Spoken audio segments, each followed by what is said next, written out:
Hello everyone, नमस्कार साथियों, स्वागत है आपका आपके अपने यूट्यूब चैनल पर। तो दोस्तों, आज का जो हमारा डिस्कशन रहने वाला है पशु परिचर भर्ती को लेकर रहने वाला है कि आचार संहिता लगने से पहले युवाओं को एक बड़ी सौगात के रूप में पशु परिचर भर्ती की सौगात मिली है।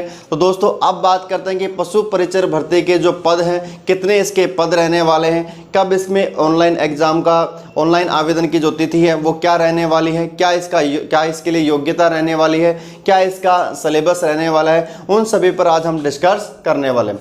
तो देखते हैं, सबसे पहले पशु परिचर भर्ती के दौरान कुल पदों की संख्या कितनी है? 5934 कुल इसमें पद रहने वाले हैं, जिसमें गैर अनुसूचित क्षेत्र के पद कितने हैं? 5281 गैर अनुसूचित क्षेत्र के पद रहने वाले हैं। अनुसूचित क्षेत्र के पदों की संख्या कितनी है? 653 है।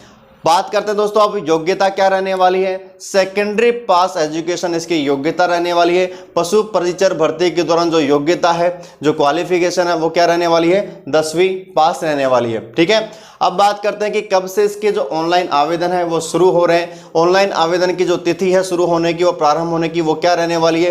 13/10/2023 यानी कि 13 अक्टूबर से ऑनलाइन आवेदन स्टार्ट होने वाले हैं और 11 नवंबर तक इसकी जो अंतिम तिथि रहने वाली है, रात्रि 12 बजे तक।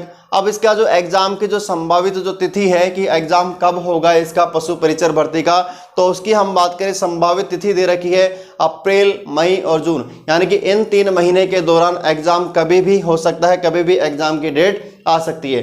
तो अभी हमारे पास में 6 महीने का टाइम है पशु परिचर भर्ती को कंप्लीट करने के लिए। तो दोस्तों देखिए, अब बात करते हैं प्रश्न पत्र का जो भाग, इसके सिलेबस की हम बात करते हैं कि प्रश्न पत्र का जो भाग रहेगा, इसके 2 भागों में इसको डिवाइड किया गया। पहला भाग है ए भाग, जिसमें 105 क्वेश्चंस रहने वाले हैं। दूसरा है बे भाग, जिसमें 45 क्वेश्चंस रहने वाले हैं, यानी कि टोटल कुछ प्रश्नों की जो संख्या है वो कितनी रहने वाली है? 150 रहने वाली है। अब अंक का निर्धारण, अंक की बात करते हैं कि प्रत्येक जो प्रश्न है वो कितने नंबर का रहने वाला है? 1 नंबर का रहने वाला है, यानी कि हम कहें पशु परिचर भर्ती का जो कुल टोटल जो मार्क होगा वो कितने नंबर का होगा? 150 नंबर का होगा।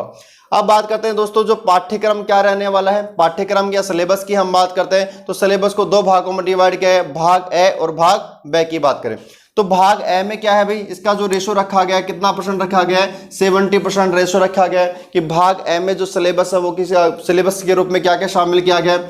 माध्यमिक स्तर की हम बात करें, सेकेंडरी स्तर का जो सामान्य ज्ञान है उसे शामिल किया गया है। साइंस, मैथमेटिक्स, सोशल साइंस, भूगोल, इतिहास, संस्कृति, कला, समसामयिक जितने भी विषय हैं उन विषयों को इसमें भाग ए के 70% रेशो में शामिल किया गया। तो ये भाग ए का हमारे पास सिलेबस रहने वाला है। भाग बे के हम सिलेबस की बात करें तो भाग बे का जो रेशो है वो कितना रहने वाला है? 30% रहने वाला है। और भाग बे के अंदर क्या सिलेबस रहने वाला है? पशुपालन से संबंधित सामान्य ज्ञान, पशु की देसी नस्लें, कृत्रिम गर्भाधान, बधियाकरण, टीकाकरण और पशुपालन विभाग की जितनी भी योजनाएं, प्रमुख जो योजनाएं हैं वो सभी भाग बे के 30% रेशो में शामिल की गई।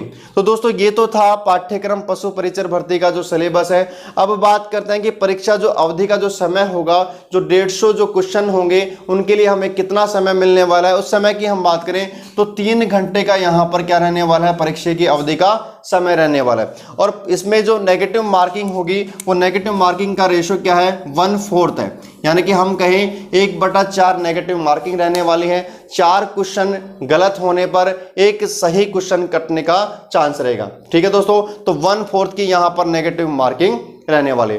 तो आज का जो हमारा डिस्कस था पशु परिचर भर्ती को लेकर था, और पशु परिचर भर्ती में जो लगने वाला है, एनिमल अटेंडेंट जो लगने वाला है, उसके कार्य क्या रहने वाला है उस पर भी हम थोड़ा सा डिस्कस कर लेते हैं कि जो एनिमल अटेंडेंट होगा उसका कार्य क्या होगा। जैसे मान लीजिए पशु चिकित्सा के अंदर पशुपालक कोई पशु लेके आता है तो उसको अटेंड करने का जो कार्य है, या पशु चिकित्सक या कंपाउंडर के साथ में हेल्प करने का जो कार्य रहेगा वो किसका रहेगा?